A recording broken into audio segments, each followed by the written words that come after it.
Let's talk about the WNBA and the league's demise now that Caitlin Clark is no longer going to play this season. The WNBA and the Indiana Fever, Stephanie White, Amber Cox, all the way up and including, let's just keep it real, Kathy Engelbert, Adam Silver, the National Basketball Association, everybody that participated in the farce. The announcement didn't come with fireworks or some dramatic press conference. It landed quietly in a post that hit harder than any defender ever could. Caitlin Clark was done for the 2025 season. No more waiting for updates, no more, maybe she'll be back next week. The groin injury that had stalked her since July, followed by a bone bruise during rehab, had finally closed the door. She admitted it herself. She poured hours into training, pushing through rehab sessions, hoping to return, only to fall short. For fans, it wasn't just bad news. It was confirmation that the biggest star in the league would vanish from the court right when her presence mattered most. Caitlin Clark, out for the remainder of the 2025 season, something we all think we knew was coming after what Stephanie White said earlier today. We couldn't be too sure until we see it for ourselves. And with this announcement from the GOAT's mouth herself, Caitlin Clark won't be returning this season, nor if the Indiana Fever make the playoffs. What made the message sting even more was the wording. Not enough time left in this season. That line told fans everything. They weren't dealing with a minor tweak or a conservative precaution. They were dealing with a clock that had simply run out. Her body couldn't heal at the speed the schedule demanded. When a league builds its entire marketing surge around one player, those words hit like a hammer. This wasn't just about one athlete being sidelined. It was about a whole season of expectations collapsing in a single update. Well, it all started last year, in her rookie season, where she received 20% of all the flagrant fouls in the league. And most of them came from Angel Reese in the Chicago Sky. And these weren't basketball plays. They were not only fouling her, but they were getting up, laughing about it, laughing about Caitlin Clark getting assaulted. Any other work environment, people go to jail for what's going on. The reaction was instant. Across social media, fans expressed frustration, sadness, and anger. Not just because Clark was gone, but because it felt like the signs had been there all along. Tightness in May, the groin pull in July, the bruise during recovery, it all added up to something inevitable, and now inevitability had arrived. The WNBA and all the people that follow the WNBA and try to promote the WNBA don't understand that Caitlin Clark's game resonates with us. I say this every day, and every day I got to deal with somebody else dumb in the media. Caitlin Clark's game resonates because she's got flair, she's got flash, she's got style. I said this before, and I'll say this again. We saw Sue Bird's game. We saw Diana Taurasi's game. Kim Mulkey was Sue Bird before Sue Bird became Sue Bird. We've seen it. We haven't seen Caitlin Clark. When you rewind the season, the breakdown almost feels scripted. First came the muscle tightness in training camp, then the groin strain in July, followed by the frustrating bone bruise that sealed the deal. By the time the news broke, she had logged just 13 games. 13. And yet, in those limited appearances, Clark was still putting up numbers most veterans would envy, averaging over 16 points, nearly 9 assists, and 5 rebounds a night. That's not just productivity. That's the kind of impact that bends an entire defense before the ball even touches her hands. Losing that presence didn't just weaken Indiana. It shook the foundation of the whole league. And last year, I noticed how much it was just Caitlin Clark. Caitlin Clark was taking all the hits. Caitlin Clark was taking all the abuse. But this year they've added Sophie Cunningham. She gets more flagrant fouls on her than anybody in the league besides Caitlin Clark. And Aaliyah Boston, she's been taking hits as well. But the worst thing is the consistency. So they don't call flagrant fouls, or most of the time, Caitlin Clark could be held for an entire game at a time. They don't call fouls. They don't call common fouls. This is exactly why I want to pause for a moment and speak directly to you, the viewers. If you're here watching, you clearly care about women's basketball, and we need your help to grow this channel. Hit that subscribe button, like the video, and drop your thoughts in the comments. Every action helps push this conversation further and makes sure stories like this reach more fans who care. And here's something extra. We've built a free newsletter packed with exclusive updates on women's basketball, deeper analysis, and behind-the-scenes context you won't see anywhere else. When you sign up at basketplay.online, you'll also get a free downloadable guide designed to help fans understand the evolving landscape of the women's game. It's our way of building a smarter, stronger community around the WNBA and beyond. The folks that cover the NBA, these people that play in the NBA, these people that cover the NBA, there I said these people, all of you, black, white, green, purple, why don't you understand a very simple thing? Her game is dynamic. Like Diana Taurasi was like a jackass to Caitlin Clark. Why? Her game is what people are drawn to. And then you go to the personality. Her game is different than any WNBA woman ever. And she wins, and she shoots from deep. It's no different than Steph Curry. How many times we got to say? Because here's the reality. When one player's absence can shake the entire league, it proves just how fragile momentum can be. Fans, sponsors, and networks don't just lose highlights when Clark sits out. They lose the storylines, the drama, the spark that makes every matchup feel like must-watch TV. That's why we have to dig deeper into how the league got here, and why it can't afford to let it happen again. I mean, it's a gut punch that basically encompasses an entire season of them. The Fever have lost so many players to injury, but obviously none bigger than Clark. And there was such a wait for this second season after her magnificent rookie season. And then, you know, the anticipation of her possibly coming back, only for that not to happen, takes a lot of air out of the room, obviously takes a lot of energy out of the fans, and is a devastating blow for not just the Fever and the WNBA. For months, fans had been asking one question. Was Caitlin Clark being protected by the officials at all? The footage tells the story. Possession after possession, she was bumped, grabbed, and shoved off balance, contact that would earn free throws for any other star in the league. Yet for Clark, whistles stayed silent. To her supporters, this wasn't just a tough style of play, it was negligence. And when a player already nursing an injury keeps absorbing extra hits, the damage multiplies. Clark, a two-time All-Star and the 2024 WNBA Rookie of the Year, has been sidelined suffering a right groin injury during the Fever's 87-77 win over the Connecticut Sun on July 15th. If you guys remember that game, Caitlin Clark put the team on her back in the winding minutes to give the Indiana Fever that lead. Clark also suffered a bone bruise at a later date during her recovery process. The frustration wasn't confined to social media. Coaches dropped subtle complaints in pressers, teammates voiced concern, and national writers highlighted the growing pattern. The league's response, though, felt muted. Commissioner Kathy Engelbert acknowledged officiating challenges in broad terms but avoided specifics. For fans, that kind of vagueness sounded like denial. And when denial meets replay clips that go viral, trust cracks. Caitlin has worked so hard throughout this time, doing everything possible to recover and return to the court, but ultimately, time is not on our side, said Indiana Fever COO and GM Amber Cox. While we will continue working with Caitlin and provide her with every resource we have available, there is not enough time left in our season for her to safely return, and her long-term health and well-being remains our top priority. We are looking forward to having her back at full strength to start the 2026 season. Clark appeared in 13 games during the regular season, averaging 16.5 points, 8.8 assists, and 5 rebounds per game, while helping lead the team to the 2025 WNBA Commissioner's Cup title. This wasn't about favoritism or demanding Clark be wrapped in bubble wrap. It was about consistency. If fouls are fouls, then they need to be called regardless of who is in the jersey. Without that baseline, the league invited questions about integrity, safety, and priorities.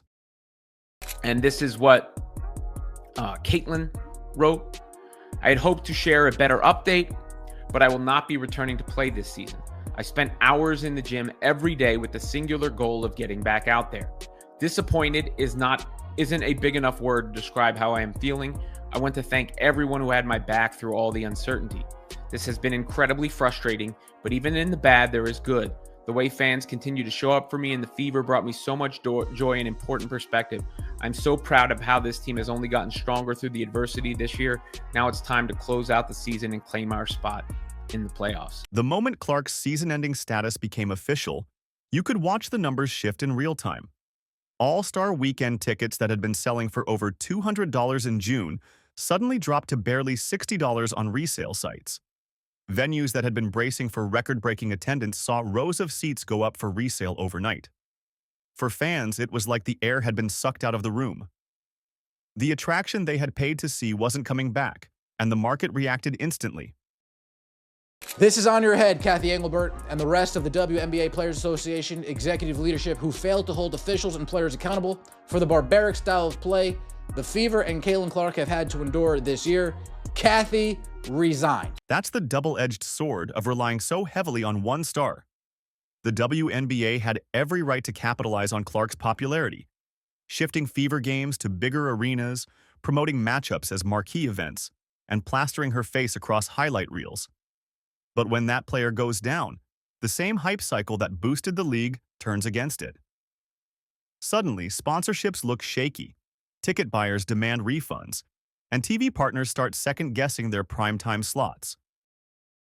I know as a fan of sports for 60 years now, I know that, no one's ever happy with officiating. All sports deal with it, but we're working hard to make sure we're putting the best product out on the court, and our officiating then follows that. This was never just about basketball.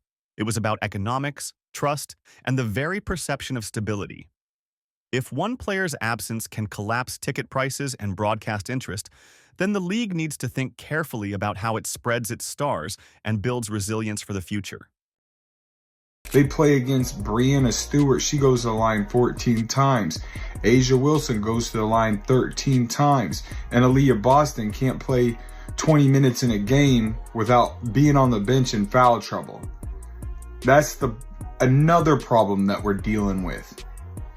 But like I said, this year, it's not just Caitlin Clark. If you wear that Indiana Fever jersey, consider it done. The refs are not going to be fair, and they are going to cheat and do whatever it takes to do what the higher-ups say. Indiana could have folded under the weight of losing Clark, but they didn't. Instead, the team adjusted. Kelsey Mitchell took on a heavier scoring load. Aaliyah Boston leaned into leadership, and role players like Lexi Hull stepped up in ways fans hadn't always noticed before. The Fever's season turned from waiting for Clark's return to survival mode, and that mentality kept them alive in the playoff race. We've got Colin Cowherd saying, you know what? Guess what I didn't talk about on my show this year? The WNBA. Guess why? He just come out and said it yesterday. Because Caitlin Clark was not playing. That's why. He said, I led my show, my biggest, largest national sports radio show in the country. I led my show with Caitlin Clark 6 times last year. I mean, you don't lead a show with anybody unless they can draw. For the players who remained, every possession carried extra weight. The spacing Clark provided was gone, which meant tighter defenses, harder shots, and more physicality. Yet the team managed to hang on, proving they weren't just passengers riding a superstar's momentum. In some ways, Clark's absence gave them an identity forged in adversity. The ticket prices. The demand fell off a cliff. And it's not just the on-court product that suffers without number 22, Caitlin Clark. The entire weekend's economic opportunities have felt the fallout. Still, the pressure was obvious. Every missed shot felt heavier, every loss sharper. The Fever were fighting not only opponents on the court, but also the shadow of expectations built around a star who couldn't return. That fight is what kept fans watching, even if the storylines looked far different than what anyone predicted in May. For the last 2 weeks, Stephanie White knew where this was going to end up. I would say for the last month or so, they kind of had a feeling where this was going to go. The main issue, another day-to-day injury that turns into a season ender. Another day-to-day injury that turns into a season ender.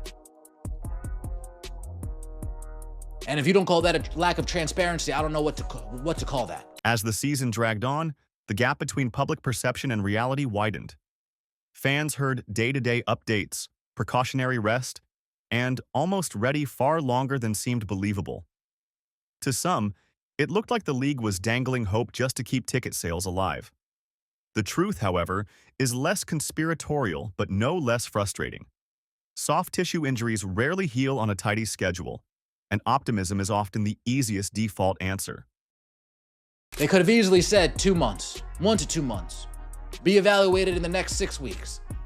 Instead, they played this day-to-day, game-time decision, probable, questionable nonsense for the last 8 weeks. And that is why fans are so pissed off for the most part. I'm not going to speak for everybody, but I know if they were upfront and didn't BS us, people wouldn't be that angry at the organization, at least not as angry as they are now. That didn't make the backlash any lighter.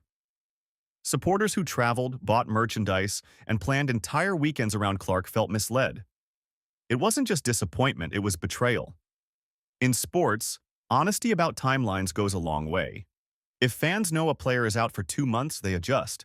If they're told maybe this week for 8 straight weeks, they lose faith. This was the reality check moment. Transparency isn't just a courtesy, it's part of building a sustainable fan base. The league learned the hard way that silence and optimism can backfire just as much as bad news. So what needs to change moving forward? First, injury transparency. If the timeline is weeks, say weeks. Fans can handle the truth. What they can't handle is being strung along. Second, officiating accountability. Publish clear standards, admit mistakes when they happen, and make it clear that stars and role players alike will be protected on the floor. Third, prioritize player health over short-term revenue. No jersey sale or broadcast window is worth a career cut short.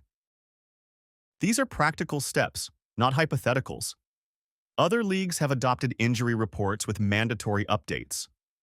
Others have created officiating review systems that get shared with the public.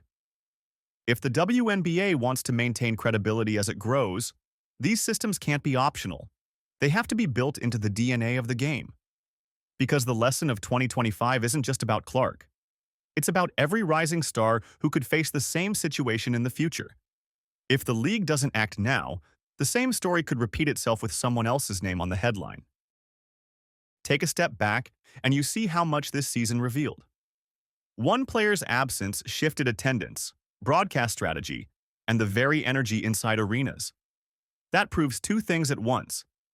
Caitlin Clark is a generational draw, and the league is still too dependent on a single star. Both can be true at the same time. For fans, the emotions range from disappointment to anger to hope. Disappointment because the season they envisioned disappeared. Anger because they felt misled by optimistic updates. Hope because they know Clark will return and the fever will rebuild with her at the center. In sports, hope is always the final card. The question now is whether the league uses this as a wake-up call. Will leadership embrace transparency? Will officiating get more consistent? Will marketing balance star power with team depth? If the answers are yes, this tough season could turn into the foundation of something stronger. If the answers are no, then fans will carry the same skepticism into 2026. Clark's 2025 campaign ended not with a bang, but with a steady unraveling. And in that unraveling, the WNBA's strengths and weaknesses were exposed side by side. The strength was clear. One player could ignite national attention, push ticket sales, and capture headlines. The weakness was just as obvious. Too much of that momentum rested on her shoulders alone. But this isn't the end. Clark will be back, And with her return comes the chance to reset the conversation. The league has time to implement clearer officiating standards, better injury transparency, and more balanced marketing strategies. Fans don't need perfection. They need proof that lessons have been learned. And here's where you come in.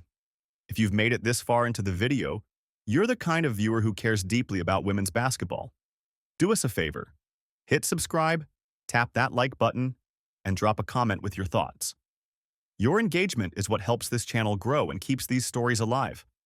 And don't forget, head over to basketplay.online to join our free newsletter. You'll get exclusive updates on the women's game and a free downloadable guide designed to give you insider perspective. Together, we can make sure the conversations around this league are louder, smarter, and impossible to ignore.